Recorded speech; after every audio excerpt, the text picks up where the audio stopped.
వచ్చేసాం. మా మమ్మీకి వర్క్ స్టార్ట్ అయింది. మా మమ్మీ ఛానల్ని సబ్స్క్రైబ్ చేసుకోండి. ఊరు ఊరు ఊరు ఊరికెళ్ళి బాగా ఎంజాయ్ చేస్తాం కదా. ఊరికెళ్ళే ముందు ఇంట్లో కూరగాయలు ఫ్రూట్స్ అన్నీ ఖాళీ చేసేసి వెళ్తాం. ఊరి నుంచి రాగానే మరి హడావిడిగా మరి పనిలో పడాలి కదా.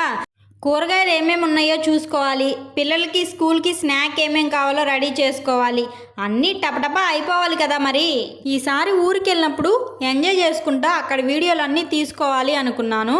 కానీ ఎంజాయ్ అయితే చేశాం కానీ వీడియో తీసుకోవడానికి టైమే లేదు. హడావిడిగా అయిపోయింది పండగ.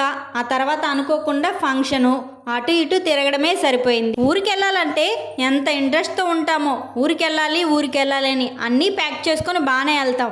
మళ్ళీ రిటర్న్ ఇంకా 2 రోజుల్లో వచ్చేస్తున్నామో అన్నప్పుడు తెలుస్తుంది, అబ్బా ఇంటికి వెళ్ళి మళ్ళీ ఇవన్నీ సర్దుకోవాలి ఇలానే అనిపిస్తుంది కదా. ఊరి నుంచి వచ్చేటప్పుడు ట్రైన్కి రిజర్వేషన్ దొరకలేదు, మామూలుగానే వచ్చాము. ఇబ్బంది పడ్డామో లేదో నెక్స్ట్ వీడియోలో చెప్తాను.